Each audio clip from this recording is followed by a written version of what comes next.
What is up, you guys? Welcome back to another video. My name is Chris, as always with me, Liam. and today we are diving into Season 3, Episode 4 of The Wheel of Time. And as you guys know, or if you're just tuning in for the first time, make sure you hit that subscribe button. But if you're returning, you guys know this is more of a discussion on the episode. We talk about character growth, character arcs, plot, what we think about how this whole series is unfolding. If you're looking more for like Wheel of Time book, historian, lore, content, like what was book accurate, what wasn't, this is not going to be that for you. I've only ever read the first book, and so we're way past that in the series by now, but the series is awesome. And this episode in particular had a ton of lore and context and content that really filled us in on the first two seasons we just watched, right? So if you're just strapping in, get some popcorn, get your favorite beverage, this was a good one, and we're about to talk about it. What did you think?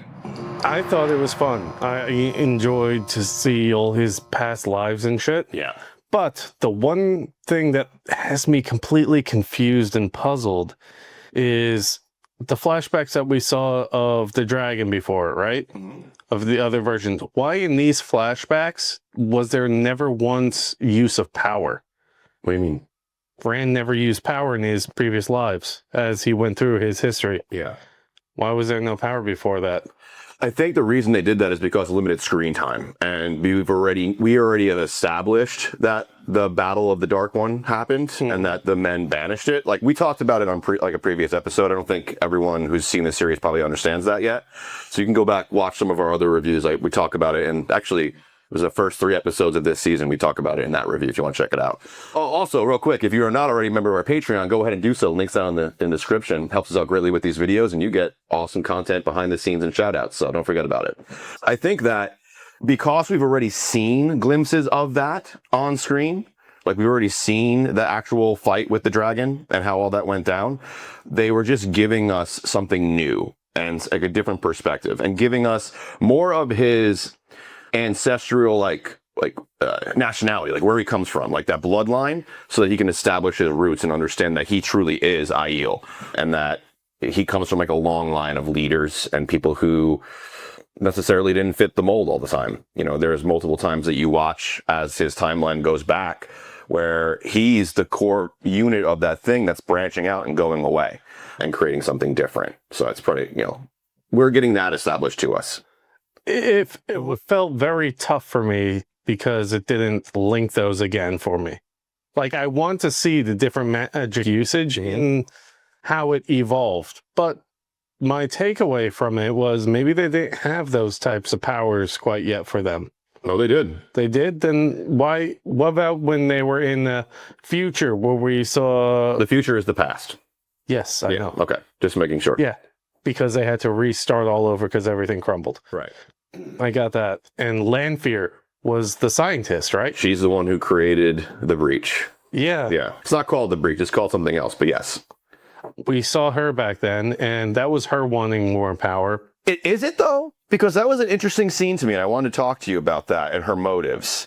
Because her line to Rand's ancestor while they're standing in that that glass window area is, "This will give power to everyone."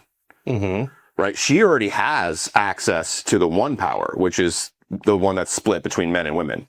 The true power, which is the one she's trying to access, which is in the dark, like it's actually the dark one. She says in that scene, this will give power to everybody, like people who don't already because in order to tap into the one power, you have to have the ability to channel. Mm-hmm. Like you have to be born with that. It's not something that you can like learn and go to academy for. It's an ability you're born with. And so Lanfear is basically saying in that scene, or she's not Lanfear yet, she's still an Aes Sedai back then. She's talking about basically leveling the playing field. That this power will allow people like you and I, who have never had magic in our lives, to walk into that universe and have magic, right? Like that would be something that we could understand. Obviously, that was a very far stretch, but someone in that universe already who could not channel could then have magic. Okay. That scene felt like she was just, maybe because I'm jaded by what I've seen of future self of her, I guess. I think that was kind of anchoring more of her. It's anchoring her humanity, but also showing you that she has always been more ambitious than she can handle. right? She's always sought something bigger than herself, more power, more something, and it's always got her in trouble, you know, throughout time. And it's probably going to repeat itself if Rand, and I think that's what Rand's realizing, is that like, yeah, she may have the most humanity of any of the Forsaken that he's met, and she may have true like love motives and caring motives towards the character, but ultimately her true thing is ambition, is power. And so I think he's starting to realize like, I might not be able to trust her. And also I think this episode, any trauma bonded Moiraine and Rand together, and I think that you're going to start seeing a much tighter unit between them. Yeah, like intertwined. They're trauma bonded now. Oh, we fucking. I don't know about that level. They showed it. Right. Like the scenes where they were having sex together, those were the scenes where he was surviving or she was surviving with him. So that was intentional. No, I don't want anyone, you yourself or anyone watching, to assume that just because they got together, as the wheel turned a little bit more, that they didn't like ultimately die or something bad didn't happen. Like, what we watched was glimpses into like infinite futures. So the way I like to think of it is, if you've seen Infinity Wars with Doctor Strange, when he's sitting there with the time stone and he goes through all the different million possibilities to like just one, right? That's what Moiraine just went through. She went through every single possible future the wheel could spit out for her and showed it to her in real time.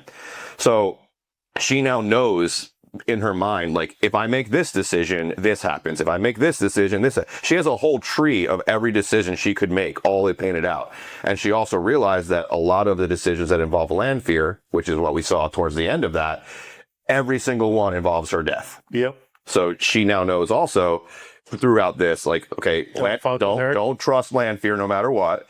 Make sure Rand doesn't partner with her. Because you do, in one of the glimpses, you got to see, that which I thought was really cool. If you like pause it really quick, I did, just to make sure I could catch it. As the wheel's turning. That was from Rand to Lanfear when she was on top of Moiraine. Did you notice that in one of the turns, they kill Moiraine, but the people that line up that kill Moiraine, it's supposed to be the Forsaken. But if you look at them and when you pause it, it's not the original Forsaken. It's Matt. It's Perrin. It's like, it's actually his crew, who are now all conjurers and have all become so high level, they have become the Forsaken. So it's like infinite. Anything that could possibly happen happens. Yeah. That's cool though. I'd like to see that. Yeah, go back, pause it. So that's why I want to say, like, just because, you know, in one scene they were lovers and that seemed like they were just trying to show you that, like, everything from the most awesome situation to the most horrible situation happened, and we're going to show it all to you. Because in the wheel of time, as the wheel spins, all of this has already happened and is happening.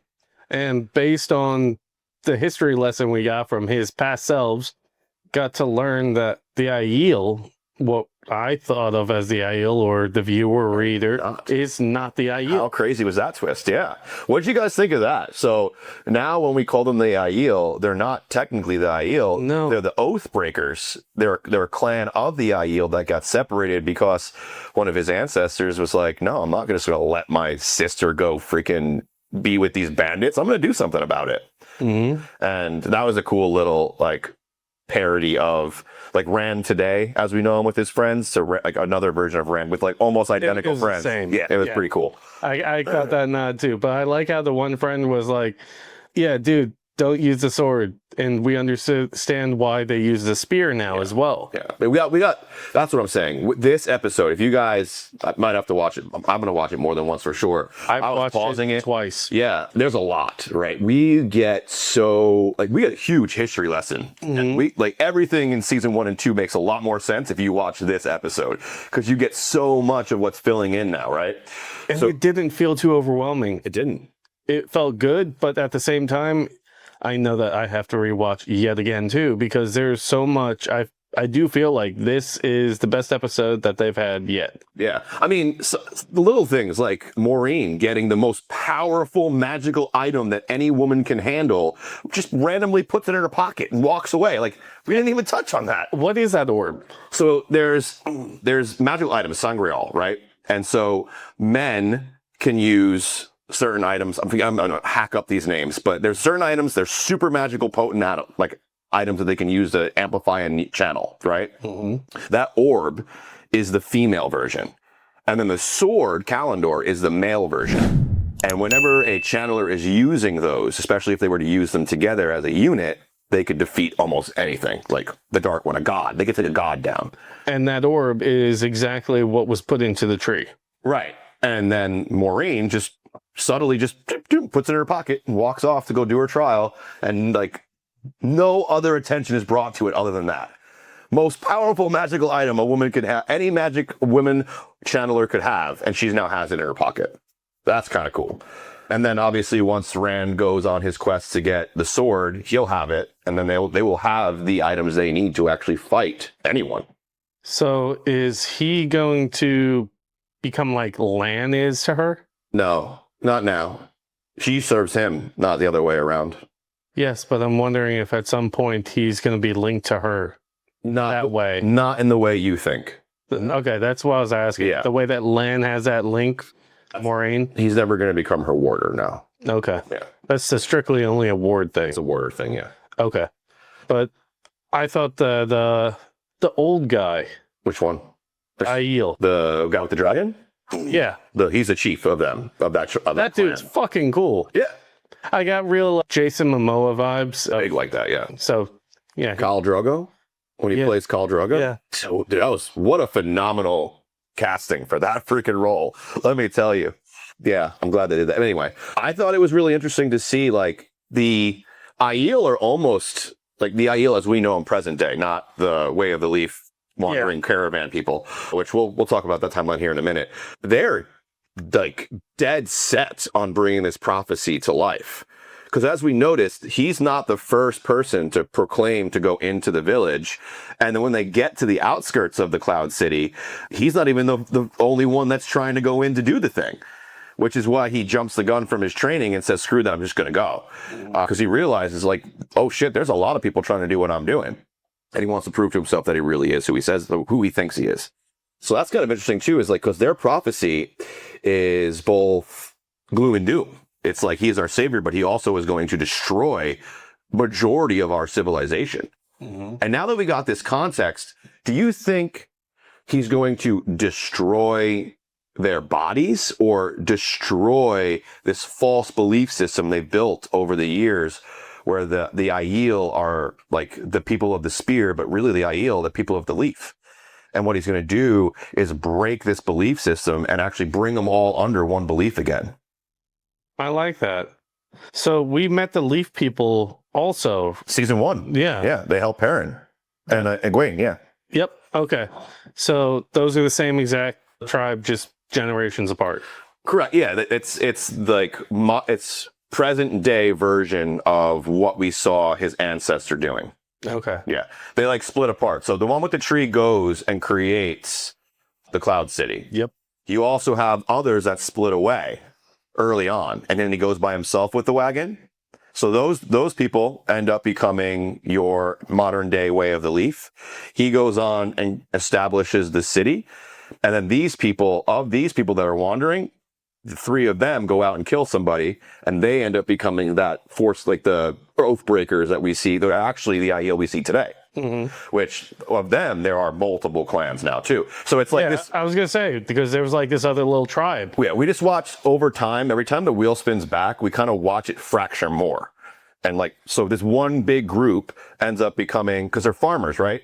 His whole clan is farmers when the breach, like I'm just going to call it the breach. I can't remember what they actually call it. Some of the comments, you guys are great for helping us out with the brain farts and the gaps we have when we're on camera. So his whole clan is farmers, right? And then the whole thing happens with the breach, and the Dark One's influence comes, and then the men they go crazy, so they don't trust anything anymore, so they give over the powerful item to his ancestors, right? And then that's when he goes out. So as you're watching, you're just watching this group of his ancestors fracture and fracture and fracture into these, can't even tell they're the same people anymore, modern day, like, lineage of him. Yeah. Kind of cool. It was. What do you guys think of this episode and the spin of the wheel? I thought it was really interesting to get all the history of Rand, but I thought it was even equally as cool to see all the possible futures that Moiraine could have lived through. all the way from, killing Rand to serving Rand to loving Rand to all the things, right? It was pretty cool to see. I think they did a really good job of this episode, and I'd love to hear what you guys think in the comments. Yeah. And then they left us on a cliffhanger too, which now I'm excited for this Thursday to get back in. Why do you say that? Well, one thing I was kind of, if I had a gripe about this season, it was that Rand kept taking back burner, right? Like he went from being in the city to being all the way out in the Aiel, and we just got like little glimpses of his journey throughout the first couple episodes. Like he was like a backstory basically.